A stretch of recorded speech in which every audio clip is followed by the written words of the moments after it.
Welcome back. As you know, I am Eli, the computer guy, bringing you your RARs every day as I scream about the stupid crap going on in the technology world so I can fund Silicon Dojo, free to end user tech education in Durham, North Carolina. We just did a class on AI and web scraping last night. We have many more classes coming down the road. If you're interested in attending a physical class that I do, take a look at silicondojo.com to see what our current schedule is. If you want to support the education things I do and the other things that I do, there is a donor box link down below. And with that, let's get into the RARing today. And the RARing we're going to be talking about today is none for you.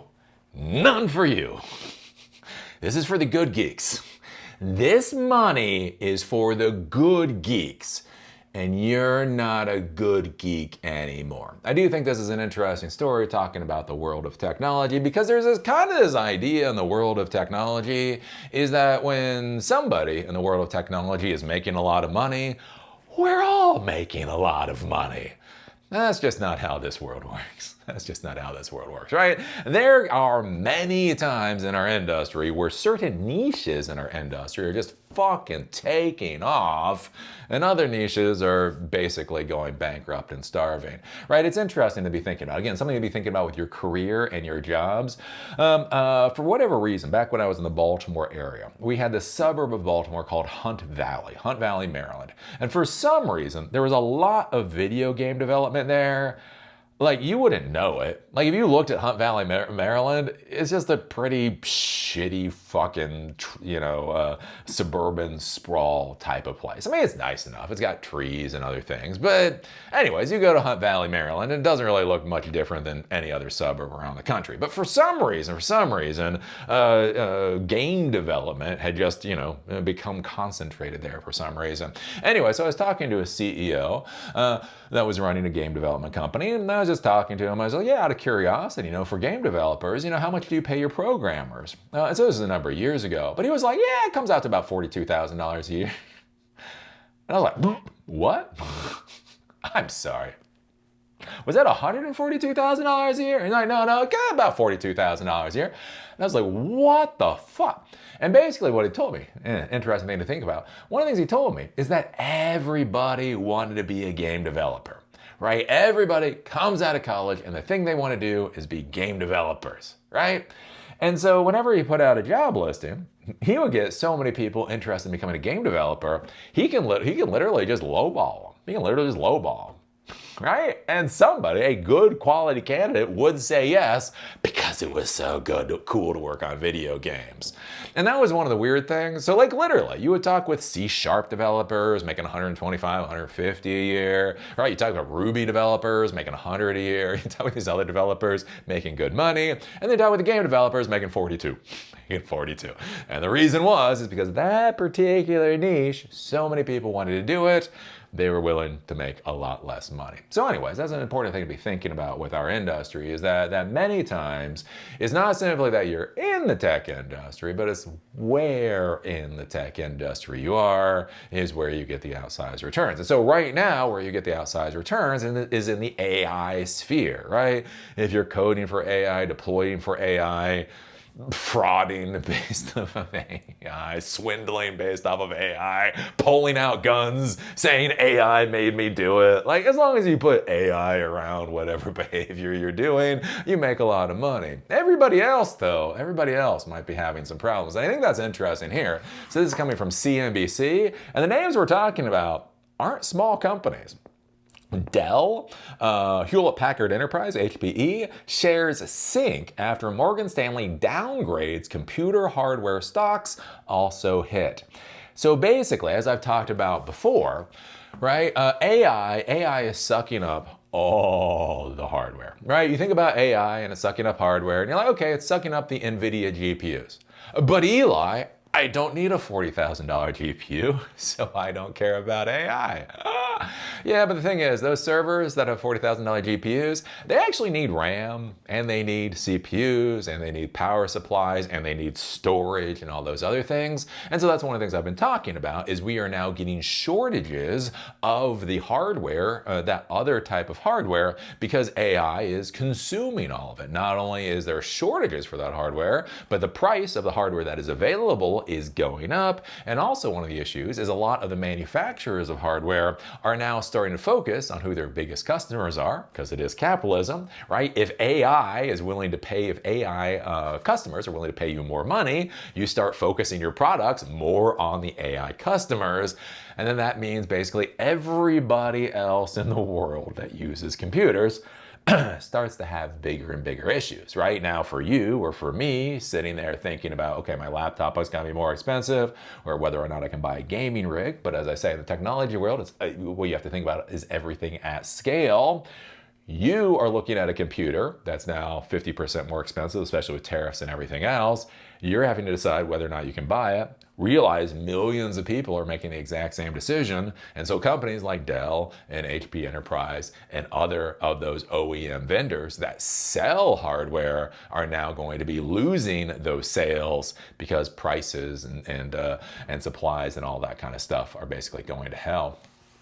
Data center stocks took a major hit on Monday after Morgan Stanley downgraded 7 hardware companies, including Dell and Hewlett-Packard Enterprise. The bank double downgraded Dell from overweight to underweight, and downgraded HPE from overweight to equal weight. Dell and HPE closed down 8% and 7% respectively. So think about this. Again, the AI revolution. OpenAI is worth $500 billion. XAI apparently just got another round of investment for God knows what. And at the same time, Dell and HPE are actually sinking. Morgan Stanley analysts wrote that the computer makers are in the midst of an unprecedented pricing super cycle as hyperscalers continue to accelerate data center demand, pushing hardware valuations to reach all-time highs. Rising costs in the DRAM, dynamic random access memory, and NAND memory, a flash memory typically used in memory cards. Businesses could put pressure on margins, especially as memory fulfillment rates fall as low as 40% over the next 2 quarters, according to the bank. So imagine this: if you're Dell, or if you're HPE, you put an order in for storage, for flash storage, or you put an order in for RAM, and you get 40%. You don't even get half of what the fuck you ordered. So not only are you paying a lot more for it, you can't even get your hands on the hardware. Quote, "This is an emerging and potentially significant risk for year 26 earnings estimates for our global hardware OEM universe, where memory accounts for 10 to 70% of a product's bill of materials," analysts wrote. Analysts pointed to the memory cycle between 2016 and 2018, where NAND and DRAM spot prices increased 80 to 90%. Increased device prices were unable to offset the soaring input costs, causing original equipment and design manufacturers to experience compressed gross margins. So basically the idea here is, if you're used to buying a computer for $1,000, the cost for the vendor to actually manufacture that computer, that goes up, but they can't necessarily pass that on to you. So then basically the computer gets sold maybe at the same price, but they're bringing in less profit for that. They're bringing in less profit. You don't get a raise this year. Dell was highlighted one of the hardware companies most exposed to rising memory costs, noting that the company's gross margin contracted by 95 to 170 basis points during the last memory cycle. So when we talk about basis points, these are a hundredth of a percent. So basically it contracted somewhere between 1 to 2% for their gross margins. Quote, "This is important as history tells us the companies facing margin headwinds underperform peers with similar growth rates but stable to expanding margins," analysts wrote. Analysts expect increased DRAM and NAND costs to weigh on PC makers' margins over the next 12 to 18 months. So apparently in the modern world of tech, the place not to be is Dell or HP Enterprise. If you are an OEM vendor for computers and servers and that type of thing, your life is about to get fucking miserable. And this is the thing that I talk about. This is one of the things that I hate with this whole AI idiocy going on, the whole AI fraud that is currently occurring is, you know, if it was just simply boosting the stock price for these shitty ass companies, that would be its own stupidity, right? That would be the people that are investing into them are going to get defrauded. The retirement funds that invest into them are going to get screwed, and that would be its own idiocy. But again, it's the stock market. Stock market is what the stock market is. Again, it's interesting right now. I'm reading a book. Andrew Ross Sorkin has done an excellent book about 1929. Currently reading it right now. And yeah, let's just say you don't have a lot of faith in the stock market reading that particular book. But that would be its own thing, right? One of the interesting issues with this, though, is basically the way to perpetrate the fraud by all these AI companies is by taking people's money and then proving that they're successful, right? We've talked about this before. How did companies prove that they were successful before? They hired employees. They hired employees that they did not need. And then tens of thousands of them were fired unexpectedly, right? Basically, that's the same thing that we're doing now, right? They don't have the profit to prove that they're valuable. They don't have the revenue to prove that they're valuable. They don't have the growth curve to prove that they're valuable. So if you do not have any standard metric to prove your company is worth more than a pile of shit, what do? You make up a metric. You make up something that looks sexy, right? In the beginning of COVID, it was hiring people to prove how successful you are. What is going on right now is it's buying harder, right? We heard from Satya Nadella, CEO of Microsoft. They literally have GPUs gathering fucking dust because they have no way to power up the systems to actually put them into production. Think about this. Microsoft has $40,000 GPUs, $200,000 servers, fucking collecting dust. Why? Because they want to prove to the world that they are part of the AI revolution, so they buy shit that they have no capacity to actually utilize. And as I've talked about with all of these videos, you start thinking about that at scale. Microsoft doing that at scale, OpenAI doing that at scale, Anthropic doing that at scale, xAI doing that at scale. All of these companies at scale purchasing hardware. There is no real practical need to purchase, right? But that is getting sucked out of the system. So again, whether it's server racks, whether it's server cases, whether it's RAM, whether it's platter hard drives, whether it's SSDs, all of that kind of stuff is getting vacuumed, right, into this conspiratorial fraud that the AI industry is currently putting all of us through. And so it'll be, as I say, it'll be curious.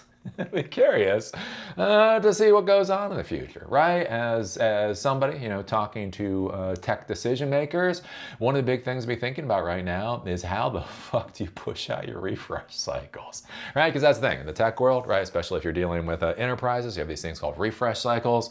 You buy computer equipment, and the idea there is that there's an expiration on the computer equipment. Depending on what company you're at, could be 3 years. Nowadays, it's probably about 5 years or so. One of the things to really be thinking about is can you push out that refresh cycle? Instead of being 3 or 4 years, maybe push it out to 5 or 6. Can you push that out to 7 or 8? Again, you look at the computers out there, you look at the hardware out there.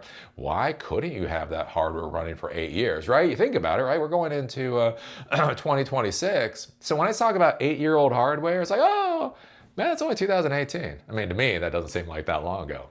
That's 2018. 2018 hardware is fine. For most businesses, for most salespeople, for most HR people, for most people doing their stupid little shit, the 2018 machine is completely fine. And so the other thing to be thinking about here is maybe thinking about the operating systems and the software you're running on these systems, right? So right now, again, something to be thinking about, Microsoft. Microsoft is pushing out this Windows 11 idiocy, right? They've got this, was it TPM security? Anyways, they've got this security mechanism within Windows 11 where you have to have specific hardware in your computer computer, even to just be able to boot into Windows 11. This is causing people a lot of problems. This might be the tipping point time to look at and say, is it time to officially move over to Linux, right? We've seen Microsoft. We have seen the idiocy that Microsoft has pulled over the years. One of the reasons that I use Macs now, right? So Macs. Right? I've been using a Mac for many, many years at this point. You have to understand, I used to be a Windows fanboy, right? I got my MCSE and NT 4.0, went through the 2000 program. Oh, ActiveSync? Oh, my brain nipples got so hard over Do you remember ActiveSync? ActiveSync was so fucking sexy.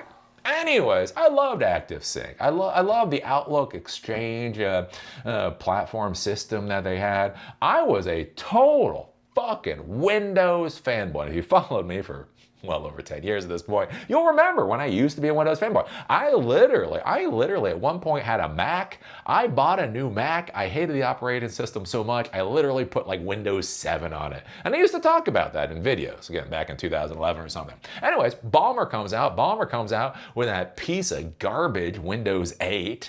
Right? People complain about Windows 8 because it was a piece of garbage, and basically Balmer says, suck it. They're like, oh, I'm sorry. You think Microsoft gives a shit what the customer thinks. And basically Balmer literally said, the customers can suck it. So anyways, that's when I went over to Mac, right? As we look at this, you saw the disaster with Windows Vista, if you dealt with that. You saw the disaster with Windows 8. We're rolling into this disaster with Windows 11. One of the things you need to be thinking about as a CIO, CTO is it time? Is it time to finally bite the bullet, go out there and learn a little Ubuntu? Maybe it's time, right? I think this is the kind of thing a lot of folks are going to have to be thinking about. So again, like when we talk about this hardware thing, everything from the tariffs, all the issues going on with the tariffs, to the issues of AI sucking up the hardware, to so many of the other things going on. I do think 2025, 2026 is actually a turning point moment. It's a tipping point moment where CIOs, CTOs, and tech decision makers, we like to fuck around. We like our legacy. Well, it's not really that we like our legacy, but our legacy is comfortable. Right? Oh, the systems might be crappy. Oh, the systems might be slow. Oh, the systems might be buggy. But I remember when they were new and cool and sexy. I remember 10 years ago, we were all like, yay! And so you kind of keep the same legacy systems you've had for the past decade or more because you remember when they were brand new. Yeah, it might be time for the tech industry at large to actually start looking at their infrastructure, start looking at their equipment and asking, are their systems built for 2026? As I've said many times before, right? If you're still building systems, if you're still deploying and maintaining based on how you did things 10 years ago, I can tell you, you're doing it wrong. Right? There should be improvement, like significant improvements over a decade, right? A lot of folks out there, it's easy just to continue buying those Windows licenses. Now we're getting to the point, maybe it's not so easy anymore. So anyways, what do you think about this? What do you think about the AI fraud not just sucking the money out of our pockets, but sucking the hardware out of our ecosystems, right? How far do you think this complete and utter idiocy is going to go? Again, when Satya Nadella, right, CEO of Microsoft, literally publicly stated their GPUs and systems are collecting dust because they have no capability to deploy them. And you think about it, that's Microsoft and the rest of it. I don't know, what do you think about this idiocy? Put your thoughts down below. If you like these videos, give us a thumbs up. If you hate these videos, give us a thumbs down. Call me amazing, call me a dumbass. Just be a real Lutnick and put that strong American comment down below. Do you remember I scream about the tech world so I can make money for Silicon Dojo, authority-less, gatekeeper-less, free to the end user, hands-on technology education that empowers you to do whatever the hell it is you want to do in Durham, North Carolina. We just had a class on AI and web scraping. We're going to have a class on extending AI capabilities with REST APIs in a couple of weeks. We're going to have a class on on something called Moondream, an AI computer vision framework thing. We're going to have that in December. If you're interested in attending those classes, take a look at silicondojo.com to see what our schedule is. If you want to help support these types of projects that I do, there is a donor box link down below. And with that, see y'all later.